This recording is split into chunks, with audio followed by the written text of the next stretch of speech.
do this, but I want to thank you all for being here. It's a very, very important meeting that we have today. I'm pleased to focus our conversation today on nuclear technology and how we can maintain and expand the use of nuclear energy both domestically and abroad. And I want to thank our witnesses who will provide us with a vision of our nuclear energy future. A lot happened in the last year on the nuclear front. First and foremost, we passed the Energy Act with the Advanced Reactor Demonstration Program, which was spearheaded by Senator Murkowski. We also were successful in lifting the Development Finance Corporation's ban on civil nuclear financing, allowing the U.S. to offer more competitive deals to the international community. Two of our witnesses, TerraPower and X-Energy, were selected as winners of the Department of Energy Advanced Reactor Demonstration Program, and congratulations. And $75 million was appropriated to initiate a uranium reserve, while we also authorized the Russian suspension agreement to prevent manipulation of our energy markets. With those accomplishments behind us, we still have a lot of work ahead of us. The public remains cautious about nuclear. Congress must pass legislation that allows states to have buy-in when it comes to the nuclear repository site selection and construction. And we must ensure that the National Nuclear Security Administration has the proper resources to operate their non-proliferation and safeguards program in coordination with the International Atomic Energy Agency. I look forward to working with members of this committee to accomplish these objectives. But today I want to focus on our efforts to build advanced reactors. The Department of Energy and our national laboratories play a central role in leading this effort in concert with private advanced nuclear energy companies. This public-private relationship is incredibly important, especially in delivering financing to commercialize these reactors. Already, private investments have surpassed $1.3 billion. This is largely because of their enormous market potential for electricity, process heat for manufacturing, electrolysis for hydrogen production, and desalinization. We include important provisions with the Energy Act directing the continued research of how to develop hybrid and integrated energy systems to operate seamlessly together. Idaho National Lab, the National Renewable Energy Lab, and NETO in Morgantown, West Virginia are leaders in this effort. Nuclear power provides about 10% of the world's electricity and prevents approximately 2 gigatons of carbon from reaching our atmosphere every year. But about 789 million people around the world still live without any electricity. Nuclear energy can be part of delivering that electricity to lift people out of poverty and provide the opportunities that many have become accustomed to. The Tennessee Valley Authority was created to do that very thing during the Great Depression. This is a model that can inform our efforts both domestically and abroad. Russia and China have made a strategic effort to supplant our nuclear leadership over recent years, and we must push back. With the necessary policy and funding, we can maintain our nuclear supply chain, create high-paying manufacturing jobs, and reassert U.S. leaderships. We also need to discuss the role of our existing fleet, where we are seeing more closures. This year alone, 5 reactors at 3 locations with 5.1 gigawatt capacity are slated to close. The International Energy Agency found that across the advanced economies, if countries continue to allow nuclear reactors to be prematurely shut down, it will be $80 billion a year or more costly to meet emission goals. That's $80 billion more each year. Lifetime extensions are cheaper than new builds and are generally cost competitive with other generation technologies. We cannot afford to let this carbon-free energy resource fade out. So with that, I'll turn it over to my ranking member, Senator Brasso, for his opening statement. Well, thank you very much, Mr. Chairman. Thanks. Question before I go to Senator Daines, because I had to step out for a minute. Mr. Lash, you and I had a good conversation. I really enjoyed it very much, and I was just fascinated by the mix, your portfolio mix for TVA. But also we know that nuclear is emissions-free and plants have baseload attributes and proven track records of complementing variable energies like renewables. I think you all do it all. But without new construction, the preservation of the existing nuclear fleet in the U.S., achieving sustainable energy system would be more challenging and expensive as more renewables come online. Every year in the U.S., nuclear-generated electricity prevents more than 506 million metric tons of carbon dioxide from entering our atmosphere. So if we're serious about using all of the above and doing it right and reducing our emissions, what action should Congress take to ensure that additional nuclear power plants do not suffer premature shutdowns? And you can give me the age of your fleet, how you've been able to maintain and operate at the capacity you have. Yeah. Thank you, Senator. I appreciate the question. I believe that incorporation of renewables is important. We're building 1,000 megawatts of solar a year, but nuclear makes that possible. That diverse fuel supply, that reliable resource, that high amount of carbon-free energy backstands the renewables that we're adding. Your question about the existing fleet, we have the best performing nuclear fleet in the country or in the world, and these plants are at the peak of their performance over the 50-year life of the industry. What's the age of your plants, the average age of your nuclear? Our plants are on average about 40 years old. We've extended the life. How much life do you have left in them? I believe these plants can operate to 100 years. Unbelievable. We are extending the lives currently from 40 to 60. We will move 60 to 80, and I believe ultimately we'll be able to extend past that. We can do that because we recognize the full value of these plants. One of the issues the fleet is facing. Let me ask you, I hate to interrupt you, but why is the U.S. fleet then? Why are we decreasing? Why are we taking them offline? Yeah, because in my view, in the organized markets, we don't recognize the full value that a nuclear plant brings. We have short-term focused energy markets and a very short-term 3-year focused capacity markets that doesn't recognize that nuclear plants can operate for decades at 98% reliability. As was mentioned earlier, they have a captive and secure. You're saying the power generating companies themselves today, as we have them, different companies I have in my state, my area, and everybody, but they're just not basically utilizing fully their nuclear fleet, or?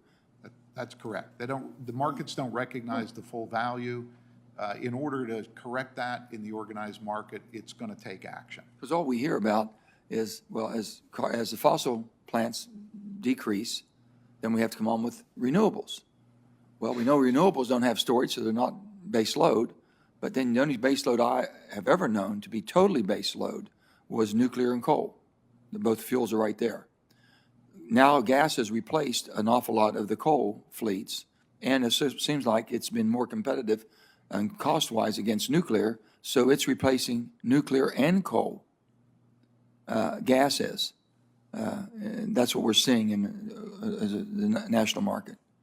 Gas is certainly an important resource, and I agree it is displacing coal.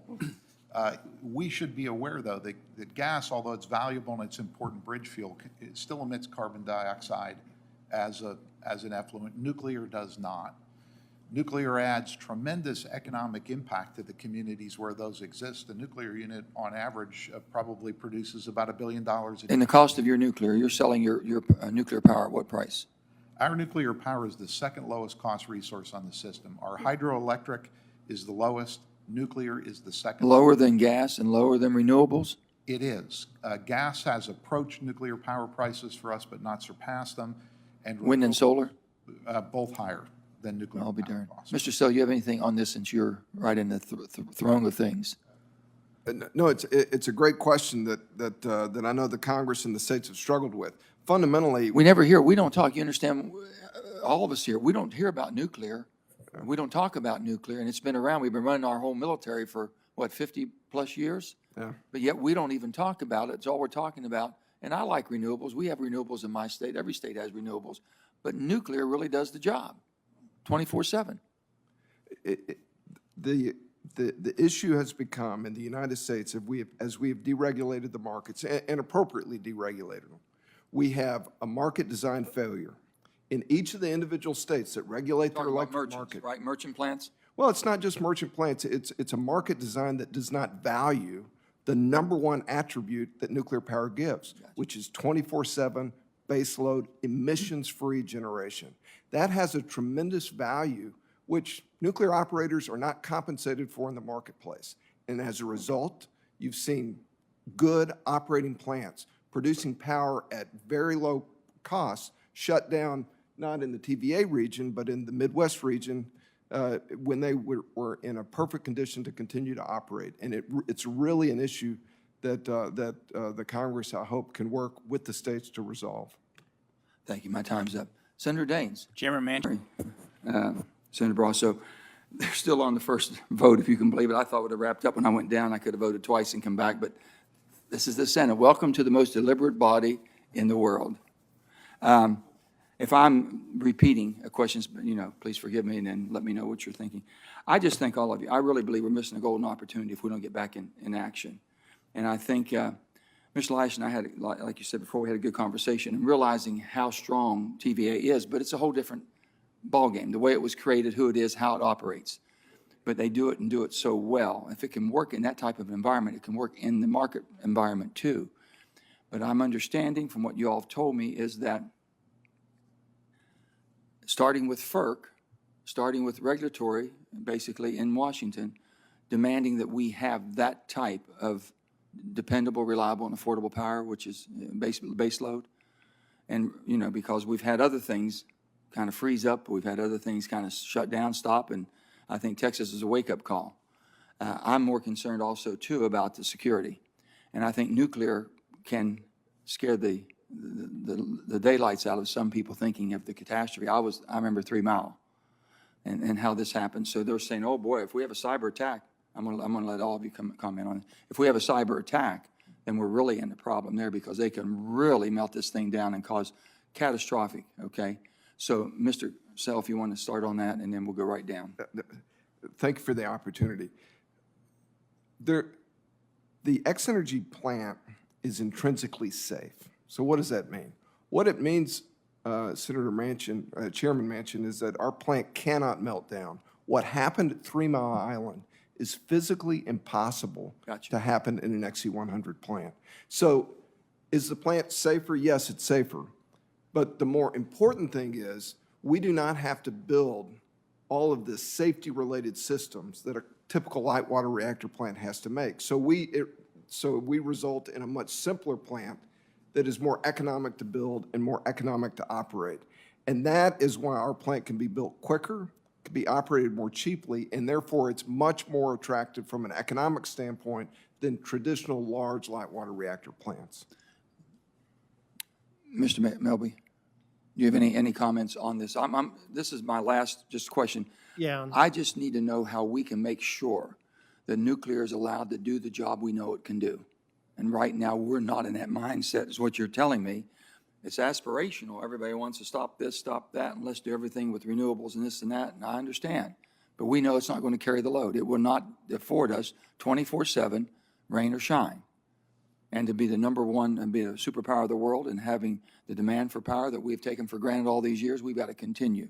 And that mindset, energy independence. So anything, just quickly a comment from all of you on that. Well, I'll just reiterate what you said about Texas was a wake-up call for all of us. We have operations down there, so we saw what happened firsthand. And, the resiliency, the 24/7 aspects of nuclear energy, the predictability of fuel cost. Gas is a great way to make electricity when gas is cheap, but we found out with $18,000 electricity bills that when the price of gas goes up, it hurts that form of energy. So nuclear can really be the complement in as you've all. Did any nuclear go down in Texas? Does Texas? We have 4 units in Texas. One did go down for a day, but was. Well, I thought the water supply line froze up, is what I understand. So we were 75% up, but back to 100% after a day. But if there had been weatherization precautions taken, that should have never gone down. They're already taking them. Gotcha. Mr. Lash. Yes, Senator, I would just stress that the nuclear, non-light water and light water reactors are going to be critical to maintaining reliability, economic development advantage, and hitting our environmental objectives. And in answer to your question, I would suggest 4 things. First, action needs to be taken to preserve the existing nuclear fleet and to address this value that's not recognized by the organized markets that needs to be recognized. If we don't preserve that fleet, we cannot maintain or develop a leadership position in the world on nuclear power. What do you know about the fleet, sir, because you have a tremendous amount of experience in this operation. What do you know, and any of you all know, about the fleets that have been shut down or those that have been targeted to be shut down? Is there any other reason except market decisions that people are making right now that those should ever be shut down? Now, the primary reason here is market decisions, and it's a short-sighted view of the value of Gotcha. these plants, and we must address that. We will get on that.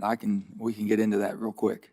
The second step I suggest is you're already taking, and that's to recognize the role of nuclear at a policy level in addressing long-term climate change objectives.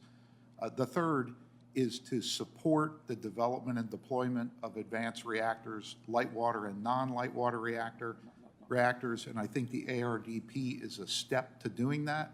I think more is going to be necessary to create this advanced reactor industry for the U.S. and to make it an export for the U.S. around the world. The last is just to make sure that the regulatory and federal agencies that have to support extension of the existing fleet and licensing of new are properly focused and resourced to do just that. Ms. Roma, do you have any comments you would like to share? Yeah, actually, Senator, I thought it was great that you started off with your cyber fear for nuclear, because when you look at any critical infrastructure, nuclear power has the most advanced cybersecurity protections, and you can't hack it, right? You can't cause any kind of harm at a nuclear power plant from a cyber attack, which is fantastic and just shows you how robust this technology is. When you look at advanced reactors, most of them I hope are- you share that with our federal government and our Department of Defense, because they we get actually know get that. hacked every Yeah. second of every minute of every day. Yeah, well, and they try to hack nuclear power plants. It just doesn't work. There's Good. just too many layers of defense, and they're not attached to the grid. So any Gotcha. of the security Yeah. systems aren't attached to the grid, which makes it really, really robust. All right. But from a safety and security standpoint, with advanced reactors, a lot of them they're small, they're buried underground. You could do whole lots of bad things to them, and nothing's going to happen because they're underground, so they're not going to hurt anybody or harm anybody. But I think to your underlying point, right? This is an important discussion, and it needs to be based on facts, not fear. And so we need to have this conversation. The American public needs to be engaged and make decisions that they feel fits what they need, carbon-free, safe power. And we can do that. We just have to keep Well, here's having what, this conversation. before I go to Mr., I think I have one, Mr. Livek, if he would have anything. Livek? Yes, Mr. Chairman, advanced nuclear is going to give you that reliability and resiliency that the current fleet has, to sustain multi-day tropical storms in Florida or the polar vortex in Illinois. Advanced nuclear is going to give you that kind of reliability, but it's also going to give you those safety and cost improvements that Mr. Sell and I have been describing. Let me just say this, and then we'll go to Senator, to Marshall to finish up our meeting. Just a lack of knowledge, a lack of education to the people. I've always believed, because the life cycles of anything. So coal-fired plants, we knew what their life cycles were, and they start ending the life cycle. Then it was a time to deploy them out and cycle them out. So we think in the same terms. Well, it's not. What you're telling me, that's not the case. If they're properly maintained, they can go on and on and on with some technology changes, I guess is what I'm understanding. So if you're going from a normal plant, probably in TVA or any of y'all, when those first came online, maybe you had a 40 or 50-year life to them. But you found out that you can extend those lives very, very safely in this environment. We've got to now find out every nuclear plant that's on the chopping block right now and get to the CEOs of those companies and make them come here and tell us why they're taking offline something that should never have been taken offline, shouldn't even be considered to be taken offline, and why we can't build the rate in to make sure they're able to operate at that level. We can do that. That's our job here for the sake of our country. That's what we're looking for. So you all have been invaluable today. And with that, I want to thank each and every one of you, but I want to turn to my friend, Senator Marshall, for his final round. Again, let me thank each and every one of you for taking time and effort to come here, because it's been invaluable. I can tell you, you've helped me a tremendous amount, and I think you helped our committee understand better what we're facing and how we can basically decarbonize without basically killing ourselves, if you will, shooting ourselves in the foot. So I would say this: members will have until close of business tomorrow to submit additional questions for the record. The committee stands adjourned. Thank you.